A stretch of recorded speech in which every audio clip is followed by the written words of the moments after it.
Hi everyone, welcome back to my channel और मैं हूं निधि। सो गाइज, आज मैं बात करने वाली हूं प्रेगनेंसी में होने वाले कुछ कॉम्प्लिकेशंस के बारे में। नॉर्मली मेजॉरिटी लोगों की जो प्रेगनेंसी होती है वो काफ़ी स्मूथ और बिना किसी कॉम्प्लिकेशन के गुजर जाती है, बट कुछ परसेंट ऑफ लेडीज़ जो हैं उनकी प्रेगनेंसी जो है वो थोड़ी सी कुछ कॉम्प्लिकेशंस उनमें आते हैं। कुछ कॉम्प्लिकेशन उनको पहले से पता होते हैं बिफोर प्लानिंग द प्रेगनेंसी, और उनके साथ में वो लोग ट्रीट करते हैं उसको, और उसके साथ में जो भी डॉक्टर्स एडवाइस करते हैं उनकी प्रेगनेंसी हाई रिस्क प्रेगनेंसी या फिर थोड़ी सी कॉम्प्लिकेटेड प्रेगनेंसी चल रही होती है, बट उनकी नज़र उस पर होती है। लेकिन कुछ कॉम्प्लिकेशंस ऐसे होते हैं जो आपको पहले नहीं होते हैं, बट प्रेगनेंसी के टाइम पर ग्रेजुअली वो अकर होते हैं। तो उनके साथ में क्या है कि जो वो कॉम्प्लिकेशंस अगर अनट्रीटेड रही, अनडिटेक्टेड रही, तो वो आपको और आपके बेबी को, आपकी प्रेगनेंसी को हार्म कर सकती हैं।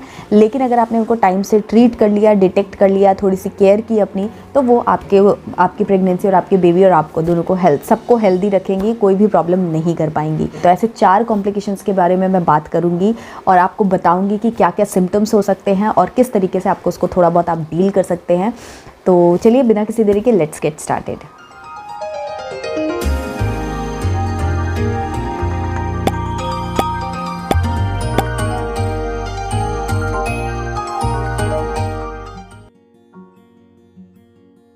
तो सबसे पहला कॉम्प्लिकेशन जो है उसका नाम है हाइपरमेसिस ग्रेविडेरम, यानी कि HG। H यानी कि हाइपरमेसिस और ग्रेविडेरम, ठीक है। तो HG जो है वो रिलेटेड टू नोजिया है।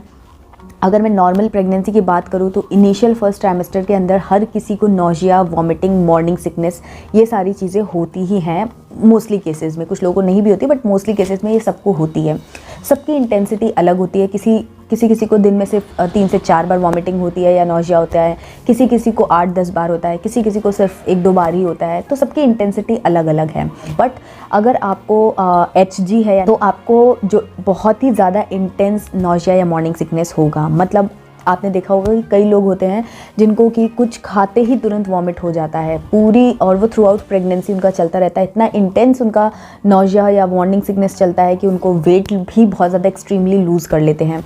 नॉर्मली कुछ लोग 1-2 kg लूज़ करते हैं फर्स्ट ट्राइमेस्टर के अंदर, अगर उनको मॉर्निंग सिकनेस की प्रॉब्लम ज़्यादा रहती है तो, क्योंकि वो ज़्यादा कुछ खा पी नहीं पाते हैं और जो खाते हैं वो भी वॉमिट कर देते हैं, तो वेट लूज़ हो सकता है। बट अगर आपका वेट काफ़ी ज़्यादा लूज़ हो रहा है, 3-4 kg या प्लस में लूज़ हो रहा है, कुछ भी आपने खाया और आपने वॉमिट कर दिया, तो सीधी बात है कि आपकी बॉडी में कुछ भी नहीं जा पा रहा है, आपको न्यूट्रिएंट की कमी होने लग जाएगी, आपका वेट लूज़ होगा। तो ये सीधा सा आपको दिख ही जाएगा कि ये सही और नॉर्मल कंडीशन नहीं है। तो ऐसे में आप अपने डॉक्टर को विजिट कीजिए। ऐसे लोगों को डिहाइड्रेशन की प्रॉब्लम भी हो जाती है, जिसकी वजह से उनकी बॉडी में कुछ भी टिकता नहीं है, बार बार वॉमिटिंग हो जाता है, नौशिया हो रहा होता है।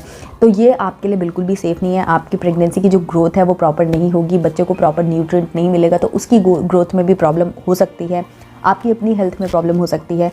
तो ऐसे में आप अपने डॉक्टर से कंसल्ट कीजिए, प्रॉपर अपना जो मेडिकल विजिट है वो करते रहिए, और जो भी डॉक्टर्स आपको गाइड करते हैं वो कीजिए। तो ऐसे में आपको जो ट्रीटमेंट हो सकते हैं वो तो एक तो आपको फ्लूइड पे रखा जा सकता है। जितना ज़्यादा आप फ्लूइड इंटेक करेंगे, पानी पिएंगे, लिक्विड लेंगे, तो वो ज़्यादा चांसेस है कि आपको डिहाइड्रेशन की प्रॉब्लम कम हो जाएगी, और ग्रेजुअली फिर आपको मॉर्निंग सिकनेस भी आपका माइल्ड होने लग जाएगा।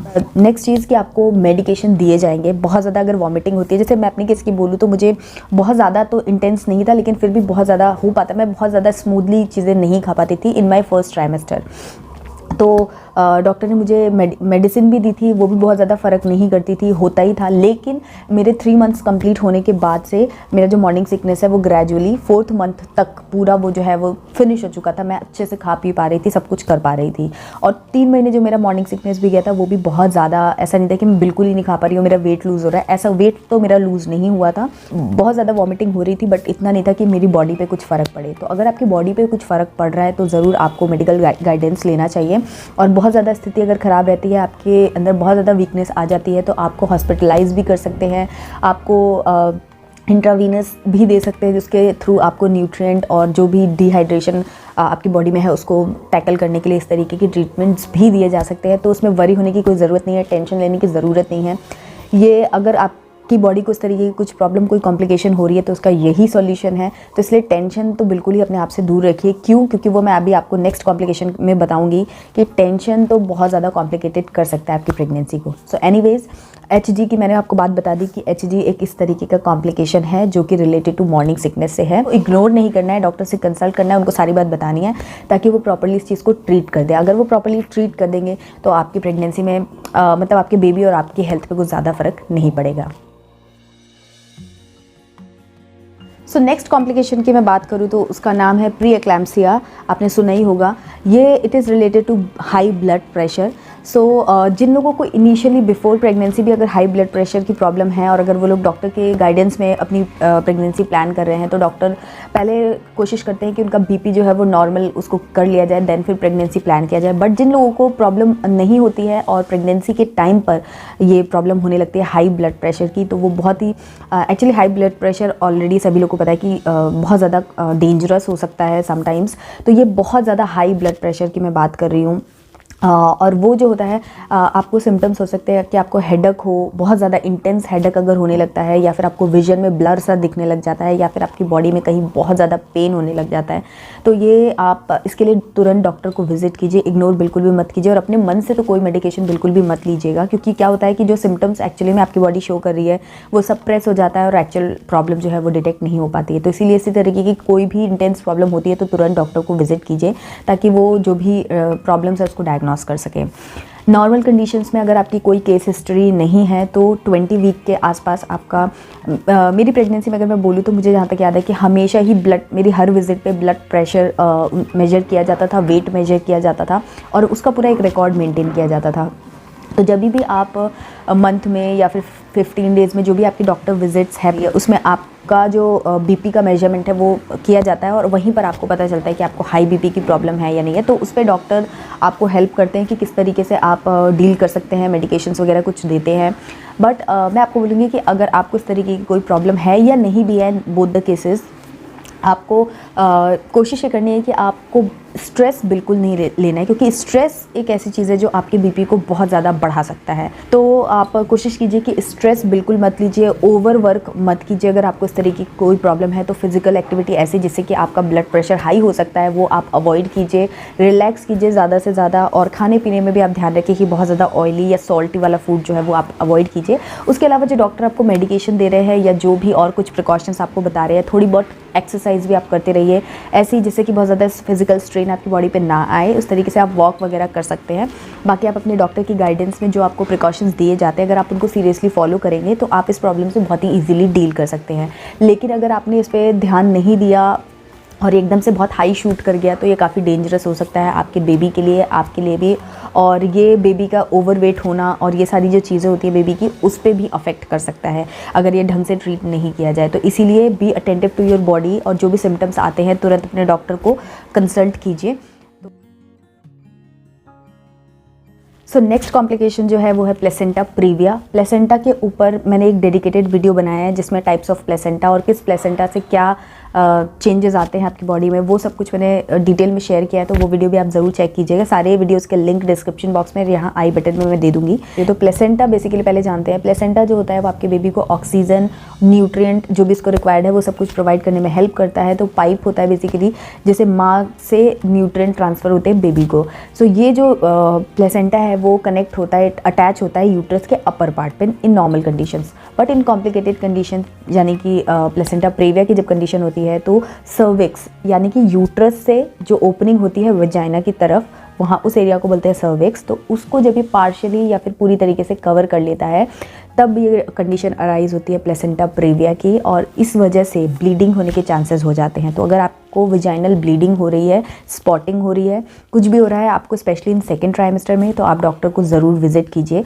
और अगर आपको प्लेसेंटा प्रीविया की प्रॉब्लम ये कॉम्प्लिकेशन अराइज हो चुकी है तो ऐसे में आपका जो नॉर्मल या वजाइनल डिलीवरी जो होता है वो पॉसिबल नहीं होता है, क्योंकि सर्विक्स जब ओपन होता है तब आपका वजाइनल डिलीवरी होती है यानी कि नॉर्मल डिलीवरी होती है। लेकिन सर्विक्स को इसने क्लोज कर दिया है प्लेसेंटा ने, तो इसलिए वहाँ से नहीं हो सकता है डिलीवरी और आपको सिजेरियन डिलीवरी की तरफ ही जाना पड़ता है। नॉर्मल कंडीशंस तो ऐसे ही होता है।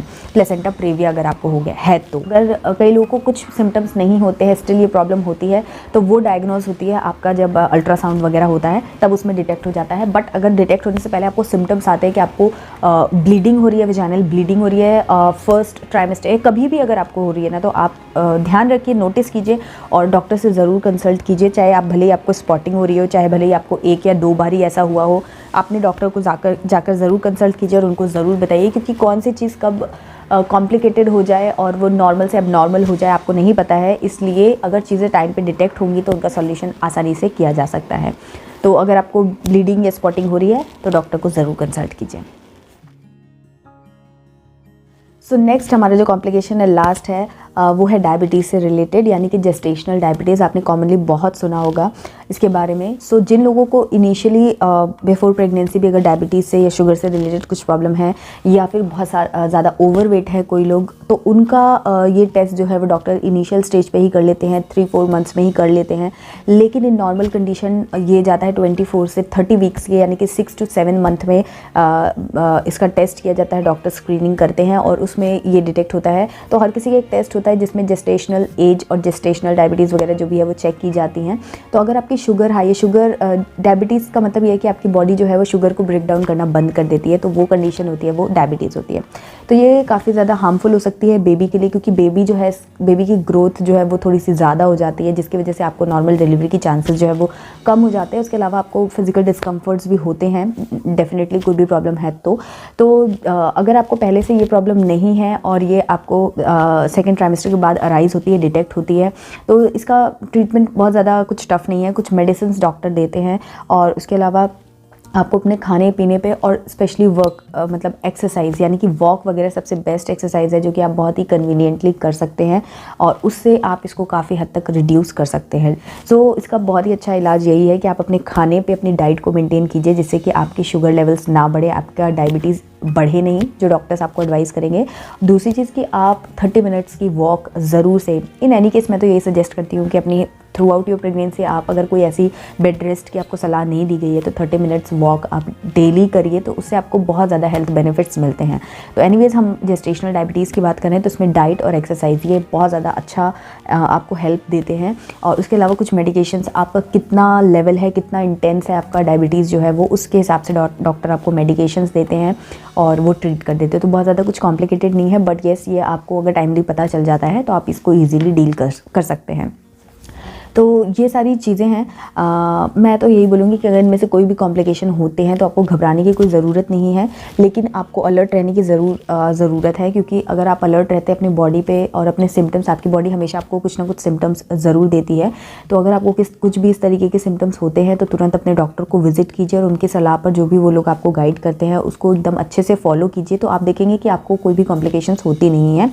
और अगर इनमें से कोई भी कॉम्प्लिकेशन होती है तो फिर आप ये मान के चलिए कि आपकी जो डिलीवरी है वो नॉर्मल नहीं होगी, आपको सी सेक्शन सिजेरियन डिलीवरी पे ही जाना पड़ेगा, ताकि आपको भी कुछ हार्म ना हो, बेबी को भी कोई हार्म ना हो और जो डिलीवरी प्रोसेस है वो स्मूथ हो जाए। सो एट द एंड मैं यही बोलूँगी कि हर किसी की प्रेगनेंसी डिफरेंट होती है, हर किसी को अलग अलग तरीके के कॉम्प्लिकेशन हो सकते हैं, सिम्टम्स हो सकते हैं। किसी को सेम प्रॉब्लम जो है वो बहुत ज़्यादा इंटेंस हो सकती है, बहुत ज़्यादा प्रॉब्लम उनको फेस करना पड़ सकता है। किसी को यही सारी कॉम्प्लिकेशंस एक छोटे लेवल पे हो करके बहुत ईजिली ट्रीट हो जाए और कुछ प्रॉब्लम ना हो। सो इसीलिए सब लोगों का सब कुछ अलग अलग होता है। आप कंपैरिजन मत कीजिए और एक मेडिकल एडवाइस आप लीजिए और उस पर ही फाइनल ट्रस्ट कीजिए और उसको आप डिलीजेंटली फॉलो कीजिए, तो आपको काफ़ी हेल्प मिलेगी। और टेंशन बिल्कुल मत लीजिए, क्योंकि टेंशन से ये सारे कॉम्प्लिकेशंस बढ़ते हैं, ट्रिगर होते हैं। तो टेंशन मत लीजिए, अच्छी डाइट लीजिए और एक्सरसाइज कीजिए, बस ये तीनों चीज़ों पे आप फोकस कीजिए और बाकी जो आपके डॉक्टर आपको बताते हैं उस पर फोकस कीजिए। तो आई होप कि ये वीडियो आपके लिए हेल्पफुल रहेगा, आपको कुछ तसल्ली मिली होगी। और अगर ये वीडियो पसंद आया तो लाइक ज़रूर कीजिएगा, कमेंट करके मुझे ज़रूर बताइएगा आपके साथ इस तरीके का कुछ हुआ हो तो अपने एक्सपीरियंस ज़रूर शेयर कीजिए कमेंट बॉक्स में।